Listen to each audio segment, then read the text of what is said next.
To బీజేటీవీ. ముందుగా headlines చూద్దాం. 3,000 కోట్ల మెగా సోలార్ ప్రాజెక్టును ప్రారంభించిన లోకేష్. జమ్మలమడుగులో 600 మెగావాట్ల ప్లాంట్ ఆరంభం. రాష్ట్రానికి మరిన్ని పెట్టుబడులే లక్ష్యమన్న మంత్రి లోకేష్. ఉపాధి అవకాశాలు పెంచే కీలక ప్రాజెక్టు ఇదేనన్న మంత్రి. వడ్ల లారీలను ఆపే కుట్రను ఛేదించమన్న మంత్రి సీతక్క. రైతు పండించిన ప్రతి గింజను కొనుగోలు చేస్తామన్న ప్రభుత్వం. పోలీసుల అప్రమత్తతతో కుట్ర బయటపడిందన్న మంత్రి. ధాన్యం కొనుగోలులో పారదర్శకత పాటిస్తున్నామన్న సీతక్క. హోంగార్డ్స్ కుటుంబాలకు బీమా పథకాలు అందించిన అనిత. ఉద్యోగుల సంక్షేమానికి ప్రభుత్వం కట్టుబడి ఉందన్న మంత్రి. రాష్ట్ర భద్రతలో హోంగార్డ్స్ సేవలు కీలకమన్న అనిత. కుటుంబాల కోసం మరిన్ని సంక్షేమ కార్యక్రమాలు చేపడతామన్న మంత్రి. మైనర్ అంశంపై రాజకీయాలు చేయొద్దన్న అద్దంకి దయాకర్. కేటీఆర్ కు సిగ్గుండాలని తీవ్ర వ్యాఖ్యలు చేసిన ఎమ్మెల్సీ. సున్నిత అంశాలను రాజకీయాలకు వాడొద్దన్న అద్దంకి. ఫోన్ ట్యాపింగ్ అంశాన్ని గుర్తు చేసిన కాంగ్రెస్ నేత. మలేషియాలో తెలంగాణ ఆవిర్భావ వేడుకలకు హాజరు కానున్న కేటీఆర్. జూన్ 6వ తేదీన ఘనంగా తెలంగాణ వేడుకల నిర్వహణ. ప్రపంచవ్యాప్తంగా తెలంగాణ గర్వాన్ని చాటాలన్న జగదీష్ రెడ్డి. మలేషియాలో వేడుకలను విజయవంతం చేయాలని పిలుపు. వైఎస్సార్ కడప జిల్లా జమ్మలమడుగులో నిర్మించిన ఎస్ఏఈఎల్ లిమిటెడ్ 600 మెగావాట్ల మెగా సోలార్ పవర్ ప్రాజెక్టును మంత్రి నారా లోకేష్ ప్రారంభించారు. 3,000 కోట్ల రూపాయల భారీ పెట్టుబడితో 2,400 ఎకరాల్లో ఈ ప్రాజెక్టు నిర్మించారు. కేవలం 11 నెలల్లో ప్రాజెక్టును పూర్తి చేయడం విశేషమని తెలిపారు. రాష్ట్రంలో పారిశ్రామిక అభివృద్ది, ఉపాధి అవకాశాల పెంపుకు ఈ ప్రాజెక్టు ఉపయోగపడుతుందని పేర్కొన్నారు. పునరుత్పాదక ఇంధన రంగంలో ఇది కీలక మైలురాయిగా నిలుస్తుందని వెల్లడించారు. రాష్ట్ర అభివృద్దికి మరిన్ని పెట్టుబడులు తీసుకురావడమే లక్ష్యమన్నారు. Tirupati economic region. Today in the Tirupati economic region, we have got companies that make air conditioners. We got Royal Enfield. We got fighter jet manufacturing companies. That is the power of Rayalaseema. Our only agenda is to make Rayalaseema Ratnalasema, and that is only possible by our Honorable Chief Minister. Second, as SAL management knows, we truly deliver on the promise of speed of doing business. While other states less on their laurels of ease of doing business, we mean on speed of doing business. This project is a testimony of speed of doing business. That is why in 11 months, we are able to now cut the ribbon and dedicate this project to the nation. And this project is not an oasis. We have attracted the single largest FDI investment ever in Indian history. That is Google's investment in Visakhapatnam. We also got India's first green steel plant, ArcelorMittal plant, south of Visakhapatnam, and we closed that deal over a Zoom call. So we welcome SAL to further expand in only the state of Andhra Pradesh and give us the first right of refusal for all your future investments here. And the third reason why you should choose Andhra Pradesh is what I call double engine bullet train sarkar. While quite a few states in India have double engine train sarkars, only Andhra Pradesh has double engine bullet train sarkars. While in other states, Namo means Narendra Modi ji, only in Andhra Pradesh, Namo means Naidu ji and Modi ji Jodi. That is why we are able to ground projects, that is why we are able to move fast, that is why we are able to show to the world that India can do things at a pace that the world itself has not seen. As the leadership on the dais is aware, we are building 22 clusters, a very thematic approach where we want to bring industries to look at a very vertical integrated approach within a 100-kilometer radius and a horizontal coming in where skilling, education, testing is going to play a very, very important role. So ranging from renewable energy to glass manufacturing to automotive manufacturing, now to fighter jets manufacturing, we are building 22 such ecosystems in the great state of Andhra Pradesh.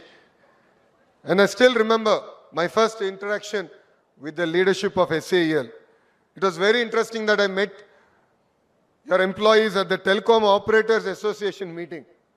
It's a very chance meeting that I had. But then I understood the passion that the leadership has. the sense of intent. Jagan తన కుటుంబంలో జరిగిన మరణాలకు చంద్రబాబు కారణమంటూ చేస్తున్న ఆరోపణలపై ప్రజలు అసహనం వ్యక్తం చేస్తున్నారని కేశినేని చిన్ని అన్నారు. ఒకే రోజు 300 కుటుంబాలను నిరాశ్రయులను చేసిన చరిత్ర వైఎస్ రాజారెడ్డిదని ఆరోపించారు. ఇవాళ రాజారెడ్డిని చంపిన వారే వైఎస్సార్సీపీలో ఉన్నారని వ్యాఖ్యానించారు. వైఎస్సార్ హెలికాప్టర్ ప్రమాదం వెనుక కూడా అప్పట్లో అనేక అనుమానాలు వ్యక్తమయ్యాయని గుర్తు చేశారు. రిలయన్స్ సంస్థపై కార్యకర్తలను రెచ్చగొట్టి దాడులు చేయించింది జగనేనని ఆరోపించారు. ఇన్ని జరిగినా వాటికి చంద్రబాబును కారణం అనడం విడ్డూరమన్నారు. జగన్ వ్యాఖ్యలను ప్రజలు నమ్మరని స్పష్టం చేశారు. ఒకే రోజులో చేసిన చరిత్ర రాజారెడ్డి గారిది. ఫ్యాక్షన్ మనస్తత్వం, ఫ్యాక్షన్ హత్యలు, ఎన్నో హత్యలు చేసిన చరిత్ర రాజారెడ్డి గారిది. మరి అదే రాజారెడ్డి గారి హత్యా కేసులో ముద్దాయిగా ఉన్న వ్యక్తి, ప్రథమ ముద్దాయి అనుకున్న వ్యక్తి మరి ఎక్కడున్నారో మన అందరికీ తెలుసు. తప్పకుండా ఇవాళ వైఎస్ఆర్సీపీలో ముఖ్య నాయకుడిగా వెలుగొందుతున్నారు. ఇక రెండోది గౌరవ రాజశేఖర రెడ్డి గారి హత్య. నిజంగా చూస్తే చాలా ఆశ్చర్యం, చాలా బాధ కలిగే విషయం. ఎందుకంటే రాజశేఖర రెడ్డి గారు ఆ రోజు ముఖ్యమంత్రిగా ఉన్నారు. ముఖ్యమంత్రిగా ఉన్న సమయంలో హత్య ఆయన హెలికాప్టర్ యాక్సిడెంట్లో చనిపోయారు. ఆ చనిపోయినప్పుడు కూడా ఈయన చుట్టూ ఉన్న పెద్ద పెద్ద నాయకులు, ఇప్పుడు ఎవరైతే ఆయన చుట్టూ ఉన్న నాయకులు ఉన్నారో పెద్ద నాయకులు అందరూ కూడా, ఈయన పార్టీలో పెద్ద పెద్ద పదవుల్లో ఉన్న నాయకులందరూ కూడా ఆ రోజు ఒకటే చెప్పారు, మాకు జగన్ రెడ్డి మీద చాలా డౌట్ ఉందని ఆ రోజే వారు వ్యాఖ్యానించడం జరిగింది. నిజంగా మరి మీ పార్టీలో ఇప్పుడు అందరూ కూడా వాళ్ళందరూ కూడా చాలా సీనియర్ నాయకులుగా ఉన్నారు. అటువంటి సీనియర్ నాయకుల వ్యాఖ్యలను మరి ఏ విధంగా అర్థం చేసుకోవాలో మరి మీరే అర్థం చేసుకోవాల్సిన విషయం. వాళ్ళందరూ కూడా పెద్ద పెద్ద పదవుల్లో మీ దగ్గర పదవులు అనిపిస్తున్నారు. ఇక రాజశేఖర రెడ్డి గారి హత్యలో ఆ రోజు చూసాం, రిలయన్స్ వారు చేశారని ఎంతోమంది కార్యకర్తల్ని రిలయన్స్ దుకాణాల మీద దాడి చేపించింది ఈ జగన్ రెడ్డా కాదా? మరి అదే జగన్ రెడ్డి, మరి అదే రిలయన్స్కు చెందిన పరిమళ నత్వానికి కాకుండా ఇంటికి వస్తే ఎదురుగా వెళ్ళి అంబానీ గారిని ఇంట్లోకి తీసుకెళ్ళి చక్కటి భోజనం విందు ఇచ్చి చక్కగా ఆహ్వానించింది నువ్వు కాదా జగన్ రెడ్డి? ఏమయ్యా జగన్ రెడ్డి గారు, ఏమనుకుంటున్నారో ప్రజలు నీకు అర్థం కావట్లేదా? ఇప్పుడు రాజశేఖర రెడ్డి హత్య కేసులో ప్రధాన ముద్దాయిగా అని మీరు ఆరోపించిన రిలయన్స్ వారికి, మేము ఆరోపించట్లా, ఎందుకంటే వారు అటువంటి కార్యక్రమాలు చేయరని మాకు తెలుసు. రిలయన్స్ అది ఒక యాక్సిడెంట్ కింద మేము భావిస్తాం. నువ్వు ఆరోపించిన వ్యక్తికి నువ్వు ఎదురు వెళ్ళి స్వాగతం పలికి విందు ఇచ్చి ఇది నువ్వు కాదా? బాలిక అంశాన్ని రాజకీయ ప్రయోజనాల కోసం వాడుకోవడం సరికాదని ఎమ్మెల్సీ అద్దంకి దయాకర్ వ్యాఖ్యానించారు. కేటీఆర్ కు సిగ్గుండాలని తీవ్ర వ్యాఖ్యలు చేశారు. చట్ట ప్రకారం జరిగిన అరెస్టును కూడా రాజకీయ లబ్ది కోసం ఉపయోగిస్తున్నారని ఆరోపించారు. గత ప్రభుత్వ హయాంలో ఫోన్ ట్యాపింగ్ కారణంగా అనేక మంది సెలబ్రిటీల కుటుంబాలు దెబ్బతిన్నాయని పేర్కొన్నారు. బండి సంజయ్ బీజేపీతో కలవడానికి అడ్డుగా ఉన్నారనే ఉద్దేశంతోనే ఈ డ్రామాలు జరుగుతున్నాయా అని ప్రశ్నించారు. గతంలో తప్పులు చేసి తప్పించుకున్న వారిని కూడా ప్రజలు మరచిపోలేదన్నారు. రాజకీయాల కోసం సున్నితమైన అంశాలను వాడుకోవద్దని సూచించారు. తెలంగాణ ప్రజల దురదృష్టం, మిమ్మల్ని తెలంగాణ భరించలేకపోతున్నదిరా నాయన. ఈ కథలు ఎట్లాంటి నాటకాలు ఏడబేనుకొని వస్తుండ్రో, ఈ మాటలు ఎక్కడి నుంచి తెస్తున్నారో, ఊరి మీద రచ్చబండ మీద తిట్లు తిట్టినా కూడా మీకు ఇంకా సిగ్గు రావట్లే. బండి భగీరథ్ గురించి మాట్లాడుతున్నాడు ఈయన. ఆ మాట్లాడే నైతిక హక్కు నీకుందా అని ఒక్కసారి నా గుండె మీద చేసుకొని ఆలోచించినవా? ఈ హక్కు నాకుందా అని. నువ్వు మహిళల గురించి మాట్లాడు. నీ ప్రభుత్వ హయాంలోనే కదా ఫోన్ ట్యాపింగ్ అయ్యి ఎన్నో కాపురాలు కూలింది. ఎంతోమంది సినిమా వాళ్ళది, హీరోయిన్లది ఇప్పటికీ నడుస్తూ ఉంటుంది. నీ పేరు ఏదో అంటూ ఉంటారు కదా ఊకే. నువ్వు మాట్లాడుతున్నావు. ఏమైంది ఇప్పుడు అక్కడ? చట్టం ప్రకారం అరెస్ట్ అయిన దాంట్లో రంధ్రాన్వేషణ చేసి మైనర్ బాలిక అంశాన్ని కూడా రాజకీయాలకు వాడుకునే ఒక దరిద్రపు రాజకీయ నాయకునిగా మారిపోయినావు నువ్వు. బండి సంజయ్ బీజేపీతో మీరు కలవడానికి అడ్డంకా? అందుకనేనా ఇదంతా? ఈ ట్రాప్ అంతా చేసి దాని వెనుక ఉన్న కథలన్నీ అల్లేది పుసుక్కున మీరేనా? ఏంది ఇంత మీకు భుజాలు దడుముకుంటున్నారు? ఇలా కవిత బీజేపీతో పొత్తొద్దన్నందుకే కదా పట్టించుకోకుండా వెళ్ళగొట్టింది. కొమరంభీం ఆసిఫాబాద్ జిల్లాలో నకిలీ పత్తి విత్తనాల ముఠా గుట్టురట్టయింది.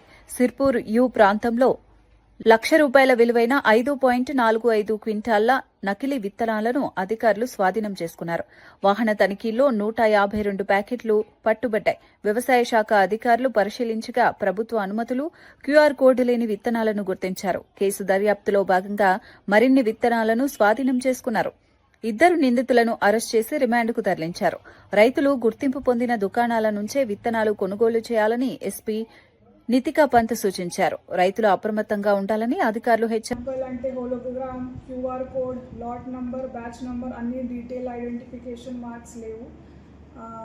అగ్రికల్చర్ ఆఫీసర్ కూడా ఇది కన్ఫర్మేషన్ ఇచ్చారు కి అన్ని నకిలీ పత్తి విత్తనాలు ఉన్నాయి.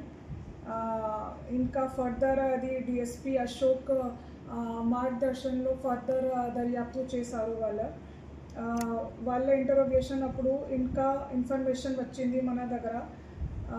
టోటల్ తెలిసింది కి టోటల్ 6.75 క్వింటల్ సిర్పూర్ యూకి ఇద్దరు తీసుకువచ్చారు. ఇది హౌస్ సర్చ్ చేసినప్పుడు ఇంకా రికవరీ దొరికినాయి. సో అన్నీ కలిసి 5.45 క్వింటల్ నకిలీ పత్తి విత్తనాలు దొరికినాయి. ఇందులో 2 అక్యూజ్డ్ ఉన్నారు. అక్యూజ్డ్ పేరు మంజునాథ్, ఏజ్ 64 years. ఇది జూనాపల్లి మధ్యప్రదేశ్ నేటివ్. సెకండ్ అక్యూజ్డ్ జంగు ఏజ్ 40 years. ఇది సిర్పూర్ యూ లోకల్ ఉన్నారు. तो ఇది ఇద్దరు కలిసి ఫాస్ట్ మనీ కోసం ఈ నకిలీ పత్తి విత్తనాలు ఇక్కడే అమ్మించడానికి ఇక్కడే తీసుకువచ్చారు. ఈ మొత్తం ఈ టీంలో విక్రమ్, ఎన్ నాగేంద్ర బాబు కానిస్టేబుల్, ఇంకా కే నాగేంద్ర కానిస్టేబుల్, ఇది డిఎస్పీ అశోక్ మార్గదర్శనంలో ఈ ముగ్గురు కలిసి చాలా మంచి పని చేశారు. ఇది అన్ని ప్రజలకి ఒక అభ్యర్థ ఉంది కి అన్ని సీడ్స్ గవర్నమెంట్ అప్రూవ్డ్ బయర్స్ నుంచి, గవర్నమెంట్ అప్రూవ్డ్ డీలర్స్ నుంచి కొనండి. అంటే ఈ నకిలీ సీడ్స్ వద్దండి. అండ్ ఇంకా ఇప్పటి వరకు ఆసిఫాబాద్లో టోటల్ 13.25 క్వింటల్ నకిలీ పత్తి విత్తనాలు దొరికినాయి ఇప్పటి వరకు. ఈ సిర్పూర్ యూ టీం చాలా మంచిగా పనిచేశారు. దానికోసం చాలా ధన్యవాదాలు. Thank you. మాజీ ఎమ్మెల్యే ఆల వెంకటేశ్వర్ కాంగ్రెస్ ప్రభుత్వంపై తీవ్ర విమర్శలు చేశారు. కాంగ్రెస్ పాలన చూసి ప్రజలు తీవ్ర ఇబ్బందులు పడుతున్నారని ఆరోపించారు. రేవంత్ ప్రభుత్వంపై నమ్మకం లేక రియల్ ఎస్టేట్ వ్యాపారులు కూడా ఫ్యూచర్ సిటీ వైపు రావడం లేదన్నారు. కాంగ్రెస్ పార్టీకే ఫ్యూచర్ లేదని, అది ఫ్యూచర్ సిటీ కాదు, ఫ్యూచర్ పిటి అంటూ ఎద్దేవా చేశారు. రాబోయేది మళ్లీ బీఆర్ఎస్ ప్రభుత్వమేనని ధీమా వ్యక్తం చేశారు. కాంగ్రెస్ ప్రభుత్వం ప్రజల్లో విశ్వాసం కోల్పోయిందని ఆరోపించారు. ఆయన వ్యాఖ్యలు రాష్ట్ర రాజకీయాల్లో చర్చనీయాంశంగా మారాయి. అధికారంలోకి వస్తే 13,500 ఎకరాలు ఏదైతే ఫార్మాసిటీ కొరకు తీసుకున్నారో అదంతా రిటర్న్ తీసుకొని మళ్ళీ రైతులకు ఇస్తామని చెప్పారు. కానీ అలా ఫార్మాసిటీ నిర్మించకుండా అదే పొలాల్లో ఫ్యూచర్ సిటీ అని రియల్ ఎస్టేట్ వ్యాపారం చేసే ప్రయత్నం చేస్తున్నారు. కాబట్టి అది నిలబడేది కాదు, ఉండేది కాదు, అయ్యేది కాదు, పొయ్యేది కాదనే చాలా స్పష్టంగా హరీష్ రావు గారు చెప్పారు. ఇలా సందర్భం వచ్చింది ఫ్యూచర్ సిటీ గురించి చెప్పే ప్రయత్నం హరీష్ రావు గారు చేస్తే ఎన్ఎం గారు చాలా ఘోరమైన భాషతో మాట్లాడుతూ ఉన్నాడు. ఉన్నది వాస్తవాలు చెప్పే చేసే ప్రయత్నమే చేసింది హరీష్ రావు గారు. ఎన్ఎం ఏమంటాడు, మీ పార్టీ వచ్చేది లేదు, సచ్చేది లేదు అంటున్నాడు. నిజంగానే మరి మా పార్టీ వచ్చేది సచ్చేది లేకపోతే ఎందుకంత ఉలికిపాటు, మీకు ఎందుకంత భయపడుతున్నారు, ఎందుకంత టెంప్ట్ అయిపోతున్నారు? మీ 2.5 ఏళ్ల పాలన చూసిర్రు, మీకు అనేది ఒక ఫ్యూచర్ లేదు, మీ పార్టీకి ఫ్యూచర్ లేదు, ప్రజలకి మంచి చేయాలన్న ఆలోచన కూడా లేదు. ప్రజలకు అర్థమైపోయింది. అందుకే ప్రజలు కూడా పెద్ద ఎక్స్పెక్టేషన్ మీ గురించి పెట్టుకోవట్లే, మీ ప్రభుత్వం మీద పెట్టుకోవట్లే. గన్ని బ్యాగులు ఇయ్యని వాళ్ళు, సంచులే అంటే వడ్ల సంచులే సరిగ్గా ఎత్తలేకపోయిన వాళ్ళు రేపు ఇంకా 2.5 సంవత్సరాల్లో మాకు ఏమీ చెయ్యరు అనేది స్పష్టంగా రైతులకు అర్థమైపోయింది. రాష్ట్రంలో ఏ ఒక్క వర్గం అన్నా ఇయ్యాలటికి సంతోషంగా ఉందా మీ ప్రభుత్వంలో? చచ్చిన శవంతో సమానం మీ పార్టీ. జ్ఞాపకం పెట్టుకోండి, మీరు 100కు 100% రేపు రాబోయేది మళ్ళీ బీఆర్ఎస్ పార్టీ ప్రభుత్వమే. ప్రజలకు అర్థమైపోయింది. మేము 10 ఏళ్ళు పనిచేసిన తర్వాత 1.8% తోటి మా ప్రభుత్వం పోయింది. ఇంకా వేరే రాష్ట్రాల్లో 5 ఏళ్ళకే మార్చినారు, కానీ మేము 10 ఏళ్ళ తర్వాత కూడా బ్రహ్మాండమైన రిజల్టు దాదాపు 38 మంది ఎమ్మెల్యేలు గెలిచినారు. కానీ ఇవాళ మీ ప్రభుత్వం 2.5 ఏళ్ళ పాలన చూసిన తర్వాత ప్రజలు ఎంత అసహించుకుంటున్నారో, ఎందుకు తెచ్చుకున్నామని ఎంతమంది బాధపడుతున్నారో ఫీల్డ్లోకి పోతే మీకు అర్థమవుతుంది, ప్రజల మధ్యలోకి పోతే అర్థమవుతుంది. ప్రజలకు అర్థమైపోయింది మళ్ళీ కేసీఆరే రావాలి, ఈ రాష్ట్రాన్ని రక్షించాలి, రాష్ట్రంలో ఉన్న రైతులను కానీ అన్ని వర్గాలని కడుపులో పెట్టుకొని చూసుకునే మనస్తత్వం ఉన్న ఒకే ఒక నాయకుడు కేసీఆర్ అనేది తెలంగాణ ప్రజలకు అర్థమైపోయింది. కాబట్టి 100కు 100% రాబోయేది బీఆర్ఎస్ పార్టీ అధికారంలోకి, 100% కాబోయే సీఎం కేసీఆర్ గారే. 100% హరీష్ రావు గారు చెప్పారు, మా గవర్నమెంట్ వస్తే 100% ఫ్యూచర్ సిటీ ఏదైతే ఫ్యూచర్ పిటీగా ఉన్న ఫ్యూచర్ సిటీ గురించి మాట్లాడుతున్నారో అది రద్దు చేస్తామని. 100% చాలా ప్రభుత్వాలు అవే చేసినాయి.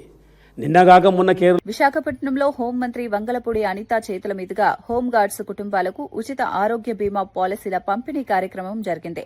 విధి నిర్వహణలో నిరంతరం శ్రమించే హోంగార్డ్స్ సంక్షేమానికి ప్రభుత్వం కట్టుబడి ఉందని మంత్రి తెలిపారు. హోంగార్డ్స్ సేవలు రాష్ట్ర భద్రతకు ఎంతో కీలకమని పేర్కొన్నారు. వారి కుటుంబాల సంక్షేమం కోసం మరిన్ని కార్యక్రమాలు చేపడుతున్నామని వెల్లడించారు. ఆరోగ్య పరిరక్షణ కోసం ఉచిత బీమా పథకాలు ఉపయోగపడతాయని చెప్పారు. ప్రభుత్వం ఉద్యోగుల సంక్షేమాన్ని ప్రాధాన్యంగా తీసుకుంటోందని స్పష్టం చేశారు. ఈ కార్యక్రమంలో పలువురు అధికారులు, సిబ్బంది పాల్గొన్నారు.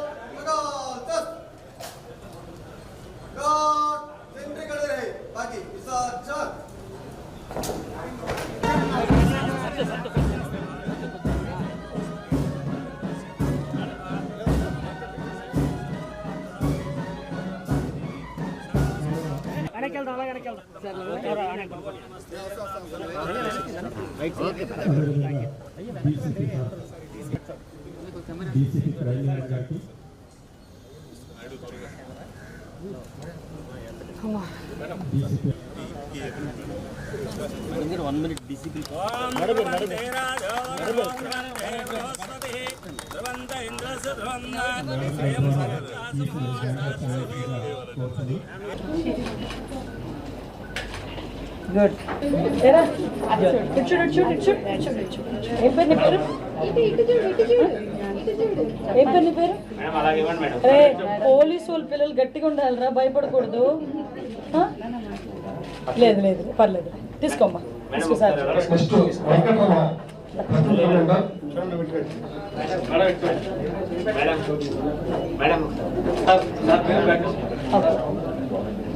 ఫోటోకి అయితే పోజులు బాగా ఇస్తున్నావు.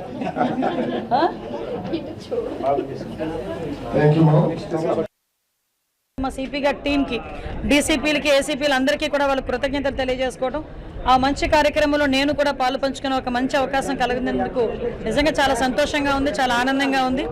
వీళ్ళే కాదండి, ఈరోజు మేము కూడా ఒకటి ఆలోచిస్తున్నాం. ఈ పోలీస్ వెల్ఫేర్కి సంబంధించి పోలీస్ పిల్లలు చదువుకోవడానికి కూడా వాళ్ళకి కూడా ఒక మంచి అవకాశాలు ఇవ్వాలని ఇందాకే నేను, సిపి గారు, టీం అందరం కూడా మాట్లాడుకున్నాం. దానికి కూడా ఒక పక్కా ప్రణాళికతో మేము ముందుకు వస్తాం. ఈరోజు ఇంతకుముందు ఒక ఆరోగ్య భద్రత ఒకటే ఉండేది, ఆ భద్రత కూడా కొంతమందికి అవైల్ అయ్యేది కాదు. కానీ ఈరోజు పోలీస్ డిపార్ట్మెంట్లో ఉన్న వాళ్ళందరికీ కూడా హైబ్రిడ్ మోడల్లో ఈరోజు వాళ్ళకి ఇన్సూరెన్స్లు ఇప్పించడం కానీ, హెల్త్ ఇన్సూరెన్స్లు ఇప్పించడం కానీ, ఎస్పెషల్లీ హోంగార్డ్స్కి ఈరోజు హెల్త్ ఇన్సూరెన్స్లు కల్పించడం కానీ ఈరోజు మేమందరం కూడా చేసుకుంటున్నాం. అంటే ఓవరాల్గా పోలీస్ డిపార్ట్మెంట్ వాళ్ళకి కూడా, వాళ్ళ ఫ్యామిలీస్కి కూడా ఒక భద్రతని, భరోసాని కల్పిస్తూ వాళ్ళ సేవలను వినియోగించుకునేటట్టుగా ఈరోజు ఆంధ్రప్రదేశ్ గవర్నమెంట్, ముఖ్యంగా పోలీస్ విభాగం, హోంశాఖ పనిచేస్తుంది. దానికి అందరి సహకారం అందజేస్తున్నందుకు ప్రత్యేకంగా ధన్యవాదాలు.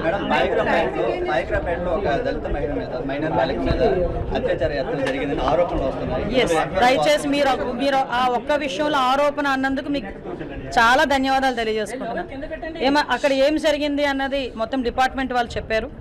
యాక్చువల్గా ఎక్కడో ఏదో జరిగితేనే మేము ఊరుకోం, అక్కడికి వెళ్తాము, అక్కడ ఏదైతే తగిన బాధితురాలకు తగిన న్యాయం చేయాలో చేస్తాను. అటువంటిది నా కాన్షియన్స్లో అలా జరిగింది అంటే నేను ఊరుకొని ఉంటానని ఎందుకు అనుకుంటారు మీరు? ఫస్ట్ ఆఫ్ ఆల్ మొన్న రాత్రి నాకు ఇన్ఫర్మేషన్ ఎలా వచ్చింది, ఏం జరిగింది అన్నది కూడా క్లియర్గా ఎంక్వైరీ చేస్తే దానికి వెనకతల చాలా ఇష్యూస్ ఉన్నాయి. కానీ అమ్మాయి మీద ఎటువంటి సెక్షువల్ అసాల్ట్ కూడా జరగల. ఆ విషయం అయితే డిపార్ట్మెంట్ నుంచి నాకు క్లియర్గా వచ్చింది. సో దానికి తగ్గట్టుగానే ఎంక్వైరీ కూడా జరుగుతుంది. అతి త్వరలోనే దానికి ఉన్న పూర్వపరాలు, దాని నిజాలన్నీ కూడా వీలైతే నేనే చెప్తా. కానీ అంతవరకు కూడా ఒక ఆడబిడ్డ మీద, అది 11 సంవత్సరాల ఆడబిడ్డ మీద అనవసరంగా అలా జరిగింది, ఇలా జరిగింది, అత్యాచారం జరిగింది, సామూహిక అత్యాచారం జరిగింది, అలాంటి పదాలు ఉపయోగించొద్దని మాత్రం ఒక ఆడబిడ్డ తల్లిగా, ఒక హోంశాఖ మంత్రిగా ఒక మహిళగా నేను కోరుకుంటున్నా. ఎందుకంటే ఎవరింట్లో ఆడపిల్లైనా ఆడపిల్లే. అక్కడ జరగనేది జరిగినట్టుగా మనం మాట్లాడుకోకూడదు. దీనికి సంబంధించిన అన్ని విషయాలని కూడా మీతో నేను సెపరేట్గా మళ్ళీ మాట్లాడతాను, ఎందుకంటే ఇన్వెస్టిగేషన్ జరుగుతుంది. మా ఎస్పీ గారు మీతో అన్ని విషయాలు మీరు మాట్లాడారు. యాక్చువల్గా కొంతమందికి ఏమైందంటే మీడియా అటెన్షన్ ఉండాలి, లేకపోతే దాన్ని బేస్ చేసుకొని సంపాదించుకోవాలి అన్న ఆశ. అది రెండు కోణాల్లో కూడా మేము ఆలోచన చేసుకుంటున్నామండి. ఎందుకంటే దీని వెనకాతల అంటే అతని ఇంటెన్షన్ ఏంటి? కడప నుంచి ఇక్కడికి వచ్చాడు, అతను పాస్టరే కానే కాదు. అటువంటి పాస్టర్ కాని వ్యక్తి అక్కడ కన్వర్షన్స్ని కొంచెం ఎంకరేజ్ చేయడానికి అమాయకమైన గిరిజనుల దగ్గరికి వచ్చి అదిని అక్కడ చేయటమే కాకుండా అతని మీద దాడి జరగకుండానే దాడి జరిగింది అని అతనే క్రియేట్ చేసుకోవటం, ఇవన్నీ కూడా పోలీసులు నిజంగా నేను ఎస్పీ మా అల్లూరి సీతారామరాజు ఎస్పీ గారిని ప్రత్యేకంగా అభినందిస్తున్నా. ఎందుకంటే ఇది ఎంతవరకు దారి తీయడానికి కూడా చాలా మంది ప్రయత్నం చేశారు. ఏదో అంటారు కదా, ఏదో ఇన్సిడెంట్ జరిగిన వెంటనే వచ్చి కూర్చుంటారు, దాన్ని సాల్వ్ చేయడానికి కూర్చోరు, కానీ దాని మీద ఏదో ఎలిగేషన్ చేయడానికి చూస్తారు. దాన్ని కమ్యూనల్ వైలెన్స్గా కూడా తీసుకురావడానికి చాలా మంది ప్రయత్నాలు చేశారు. ఒకటి మాత్రం నిజం, దీని వెనకాతలు ఎవరున్నారన్నది మాత్రం అతి త్వరలో మాకు తెలుస్తుంది. వాళ్ళు మాత్రం వదిలిపెట్టారు. కుట్రకోణం మేము అలాగే ఇప్పుడు కుట్రకోణం ఉంది కాబట్టే కదా, లేకపోతే అతని మీద దాడి చేయించుకొని వీడియోలు తీసుకొని ఇంకా మనిషిని అక్కడ నుంచి తీసుకొచ్చి హాస్పిటల్లో జాయిన్ చేయలేదు. ఇమీడియట్గా అన్ని గ్రూప్స్కి సెపరేట్గా చేసుకొని అతనుకున్న ఫైనాన్షియల్ ట్రాన్సాక్షన్స్ ఎలా జరుగుతున్నాయి, అతను ఎందుకు ఏ బేస్ మీద చేశారు, అతని వెనకాతలు ఎవరైనా చేయించారా, దీనికి రాజకీయ కోణం ఏమైనా ఉందా, కుట్ర కోణం ఏమైనా ఉందా, అన్ని విషయాలు కూడా అతి త్వరలో బయటపడతాయి. కానీ ఒకటి చెప్తున్నానండి, ఇది ఎన్డీఏ గవర్నమెంట్, గౌరవ ముఖ్యమంత్రి గారు చంద్రబాబు నాయుడు గారు ఇక్కడ ముఖ్యమంత్రి గారు, ఇలాంటి ఆటలు సాగే పరిస్థితి లేదు. దయచేసి అందరూ కూడా అప్రమత్తంగా ఉంటే బెటర్. ఇలాంటి ఆలోచనలు ఏదైనా ఉంటే కనుక పక్కకు తీసేస్తాం. డ్రామా బయటపడింది, బట్ ఏజెన్సీలో గిరిజనులు టార్గెట్ చేసుకుని ఫేక్ పాస్టర్స్ కావచ్చు, కొంతమంది మత మార్పిడులు చేసే ప్రయత్నాలు చాలా ఎక్కువగా పేద రైతుల భూములను లాక్కొని ఆ భూముల్లో రేవంత్ కుటుంబ సభ్యులు, మంత్రులు రియల్ ఎస్టేట్ వ్యాపారం చేస్తున్నారని ఆరోపించారు. రైతుల భూములను అభివృద్ది పేరిట స్వాధీనం చేసుకుంటున్నారని మండిపడ్డారు. ప్రభుత్వ విధానాలు రైతులకు నష్టం కలిగించేలా ఉన్నాయని విమర్శించారు. ప్రజల ప్రయోజనాల కంటే వ్యక్తిగత ప్రయోజనాలకే ప్రాధాన్యత ఇస్తున్నారని ఆరోపించారు. ఈ అంశంపై ప్రభుత్వం స్పష్టత ఇవ్వాలని డిమాండ్ చేశారు. రాజకీయంగా ఈ వ్యాఖ్యలు వేడెక్కించాయి. మీరు కానీ బట్టి కానీ ఇబ్రాహీంపట్నం నియోజకవర్గంలో పోయినప్పుడు ఫ్యూచర్ సిటీ రద్దు చేస్తాం, రైతుల భూములు వెనుకకిస్తామని చెప్పిరా లేదా? వాస్తవమా కాదా చెప్పాలి. మీరు అధికారంలోకి వచ్చిన తర్వాత రైతుల భూములు వెనక్కి ఇవ్వాలా వద్దా? చెప్పిన మాట ప్రకారం నిలబడకుండా ఈరోజు దాని రియల్ ఎస్టేట్ కింద ఫ్యూచర్ సిటీని గతంలో కేసీఆర్ గారు ఉన్నప్పుడే, కేటీఆర్ గారు ఉన్నప్పుడు 14,000 ఎకరాలు, దాని 14,000 ఎకరాలను ఫ్యూచర్ సిటీ కోసం బ్రహ్మాండంగా నిర్మించాలని తలపెడితే ఫార్మా సిటీని చేస్తే ఈరోజు దాన్ని రియల్ ఎస్టేట్ దందాగా చేస్తూ ఉన్నారు. అది ఫ్యూచర్ సిటీ కాదు, రేవంత్ రెడ్డి 4 బ్రదర్స్ సిటీ అది. ఎందుకంటే అక్కడ ఉన్న రేవంత్ రెడ్డి సోదరులు మొత్తం అక్కడున్న అమాయకుల రైతుల దగ్గర డిస్ప్యూట్ ఉన్న ల్యాండ్లు కానీ బెదిరించి ల్యాండ్ అంతా కూడా తీసుకొని వాళ్ళ భూముల ధరలు పెంచుకోనికనే ఫ్యూచర్ సిటీ చేస్తూ ఉన్నారు. రేవంత్ రెడ్డి సోదరులు కానీ, రేవంత్ రెడ్డి కుటుంబం కానీ, అదేవిధంగా మంత్రులకు సంబంధించిన భూములు ఉన్నాయి, అక్కడ కాంగ్రెస్ పార్టీ శాసనసభ్యులకు సంబంధించిన భూములు ఉన్నాయి.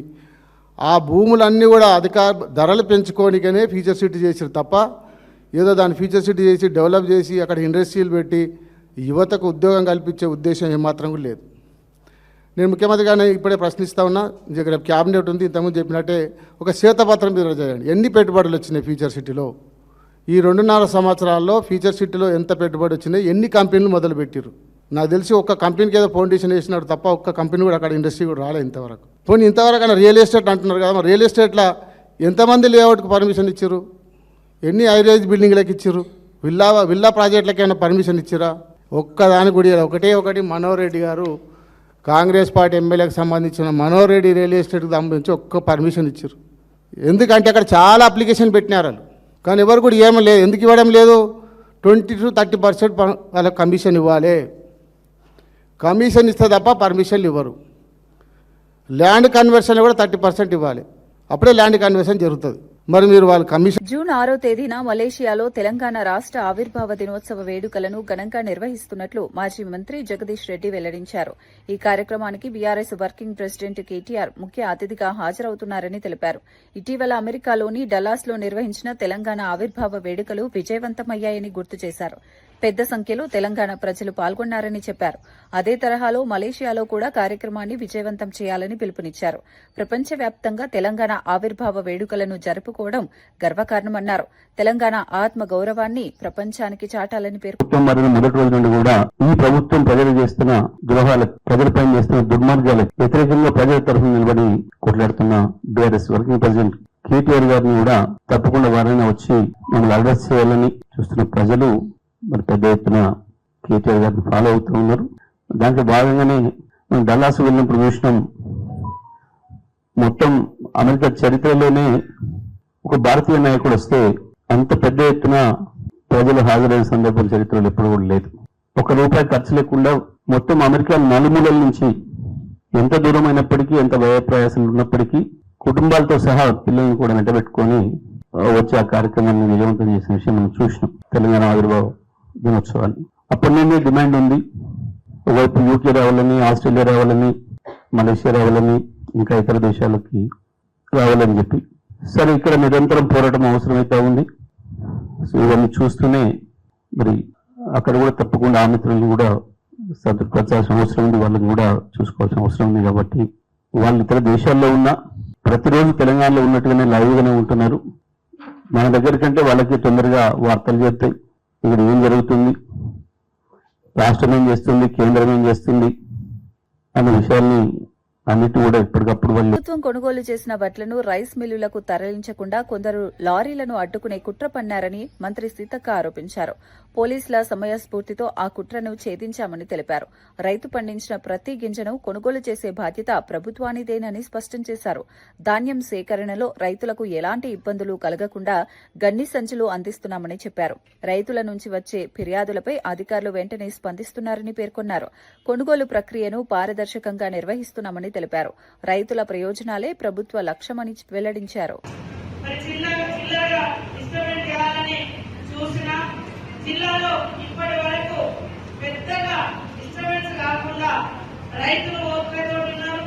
మేము కూడా ఎప్పటికప్పుడు ఎక్కడ ఏ సెంటర్ నుంచి మాకు లారీ రావడం లేదు, వార్తలు రావడం లేదు అని ఫోన్ వచ్చినా వెంటనే అధికారులు చెప్పడం, మరి ఇటు కలెక్టర్ ఆఫీస్ నుంచి, అటు అడిషనల్ కలెక్టర్ మహేందర్ రెడ్డి గారి నుంచి, ఇటు ఎవరైనా కావాలని లారీ ఆపి డిస్టర్బ్ చేసే కుట్రలు జరిగితే పోలీసు అధికారులు కూడా వాటిని ఎస్పీఆర్ ఆధ్వర్యంలో చేర్చి రైతులకు అందుబాటులో మరి లారీలను కూడా పెట్టి చేయడం జరుగుతూ ఉంది.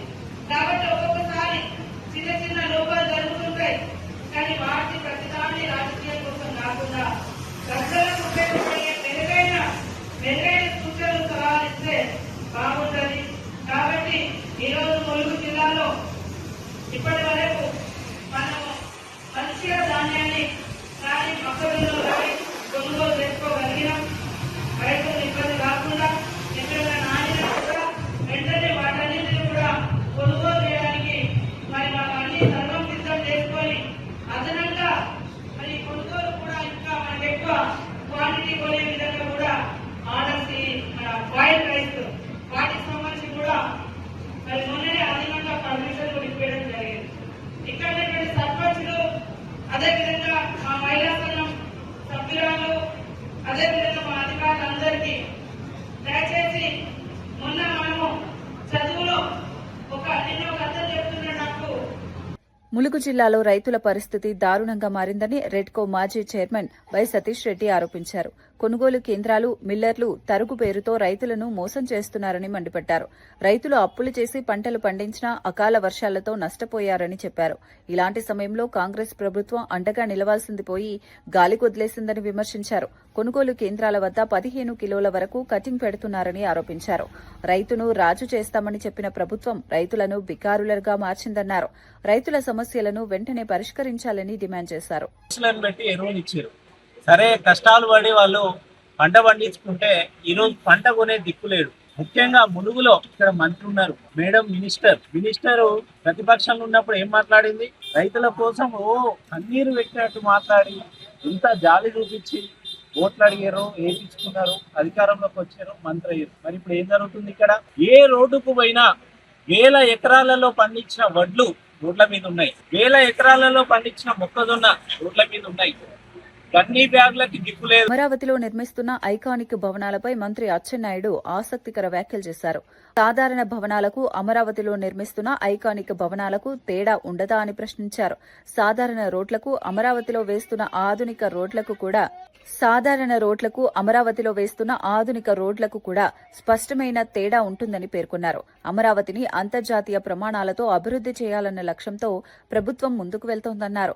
రాజధాని నిర్మాణాన్ని విమర్శించేవారు ముందుగా అక్కడి అభివృద్ది పనులు పరిశీలించారని సూచించారు. అమరావతి కేవలం నగరం కాదని భవిష్యత్ తరాలకు ఉపయోగపడే ప్రాజెక్ట్ అని తెలిపారు. ప్రభుత్వం రాజధాని అభివృద్దికి కట్టుబడి ఉందని స్పష్టం చేశారు.